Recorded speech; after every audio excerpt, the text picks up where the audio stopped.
We got a casting for Sinestro, bro. Sinestro in the Lantern series. The Yellow Lantern Sinestro, a former Green Lantern himself who have given way to the power of fear. Fear, in my opinion, being so much stronger and more potent than Will. Sinestro, who turned into the bad guy, who will be a bad guy in this Lantern series. Oh boy, Jon Stewart has his work cut out for him. They cast this man here. He goes by the name of Ulrich Thompson, and this is what he looks like. He looked like Sinestro already. Look at that face. Look at that sad face right there. God dang me. Yeah, I think that looked good to me. I mean, when you're painted orange, pinkish orange, bro, it's hard to see. I could definitely see this man looking as a dope Sinestro, bro. Slick that hair back, put a bald cap on that motherfucker, paint him. Yeah, he'll look great. And no, but Revis, I don't think he's too old because Sinestro looks old anyway. He's orange. You can't even tell how old people be when you color him and shit. Yoda, he green. He looked maybe 130, but did you know he's 900? See what I'm saying? That's how it works, motherfucker. You color him, you de-aged him. The Sinestro being in this series is great. DC is rising. The fact that they picked Sinestro is a safe but welcomed awesome choice because Sinestro is one of the more famous Green Lantern villains. Wielding the power of fear, we're going to see the contrast between will and fear. And I expect Sinestro to be clapping some fools, bro, because Sinestro is powerful, and if we're bringing my own self into this, I believe when you think about power, you think about fear, the power of fear, the power of will, the power of hope, the power of love, the power of death, the power of joy, greed. You think about these things. Of all these things, sad to say that fear is one of the most, if not the most powerful one, if we're using it in this real world. Because fear makes millions of people, it works effectively, quickly on people. When you pull a gun on fear, oh my God. Love, as rare as it is powerful, but there's such an abundance of fear. There's a very little amount of love.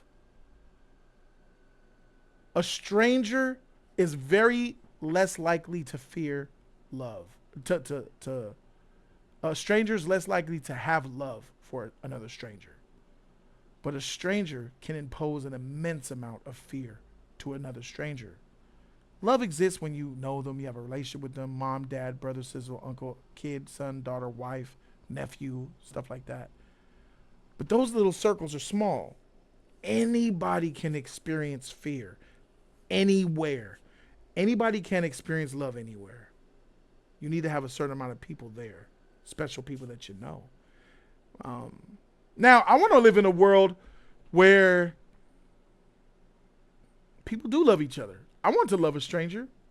You know, they say love your neighbor, right? Love thy neighbor. It's hard because people are trash. People are annoying. People like to run their music. People like to stomp on the ground above your ceiling. And people like to make noise. People like to have a lot of company. People like to throw parties.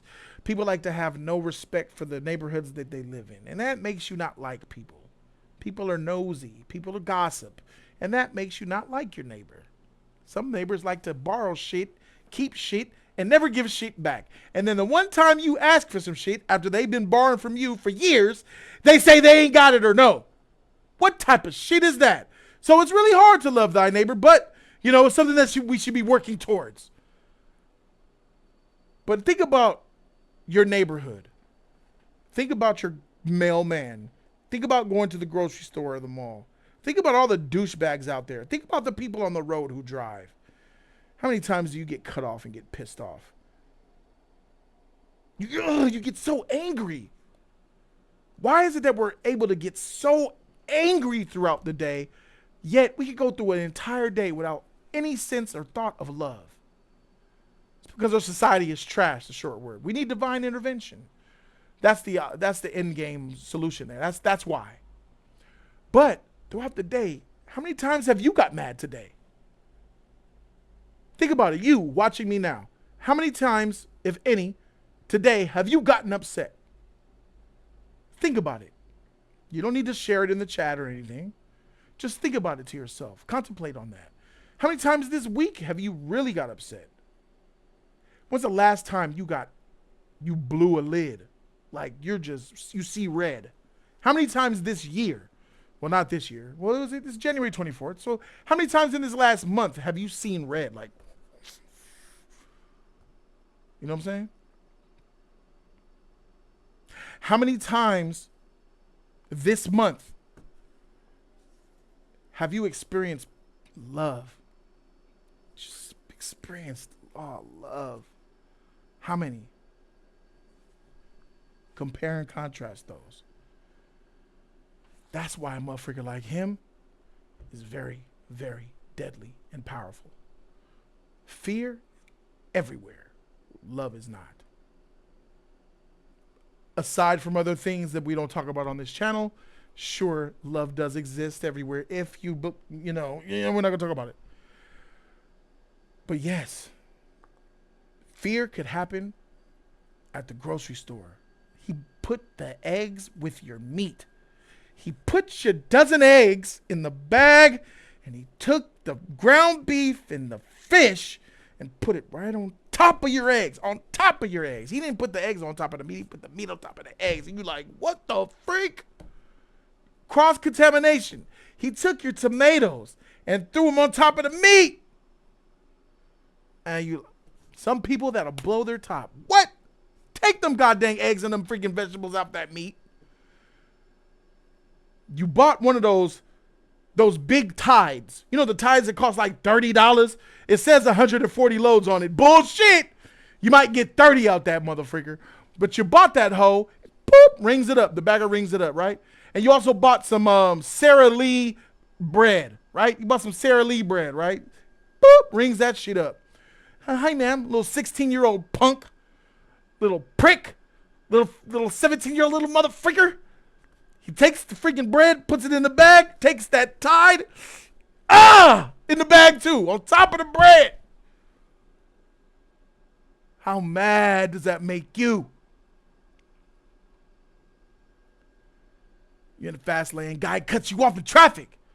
Motherfucker stops short and hits the brakes. You're like, you had to slam. I'm talking about slam on your brakes, not to hit him. And you thought about beeping, but you're not a honking motherfucker. You just let it go. Then he merged lanes, and you're like, all right, this freaking douchebag is over there giving them hell. At least I can still stay in my lane, and I'm good. And then freaking 3 minutes later, he makes his way over and does it again. Brakes hard again like a motherfucker, bro, because he's driving too fast. And this time, what did he do? Gave you the bird and honked at you back. Middle finger. Woo! Now you seeing red. Son of a bitch. Now y'all having a freaking honking match. Pulls on the side of you. Gives you the finger again and drives off. Now, because your car's slow. Sucks for you. You drive a Honda Civic. And that motherfucker was in a Subaru or a freaking Mustang or some shit. He freaking gave you the middle finger and then gassed on your ass. You like, motherfucker. You feel helpless. I'm mad, I'm frustrated, and I can't tell him nothing because he smoked me. Bitch! That's why that's powerful.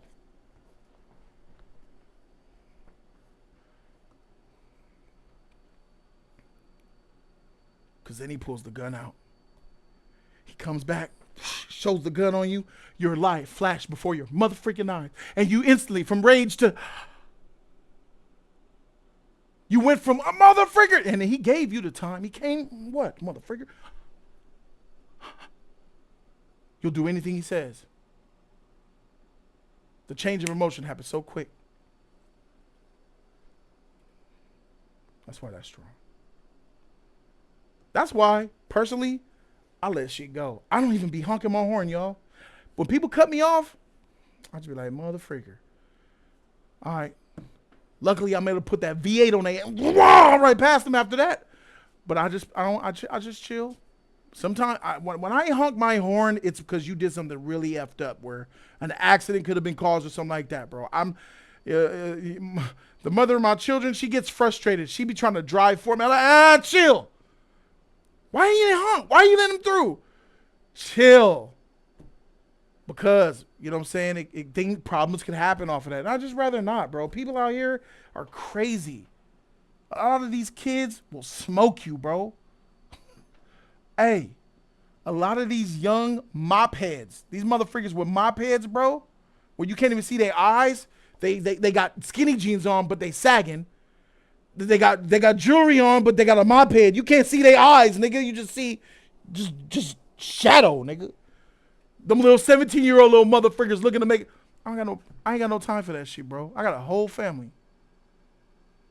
I'm good. I try to show them love, like, yo, bro, you should be try to live better, bro. You don't need to do this, man. I try to, whenever I see stuff, I try to say something to them. And, you know, based on their perception, I'll either keep going or I'll be done.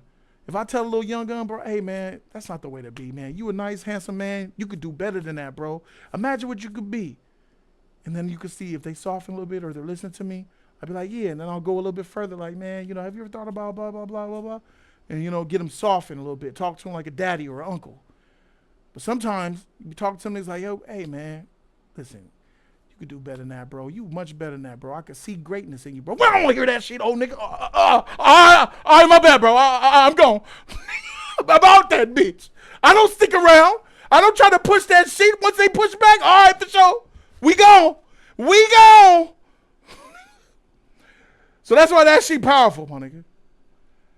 Shout out to the Sinestro. I look forward to seeing it, bro. Jody's corner.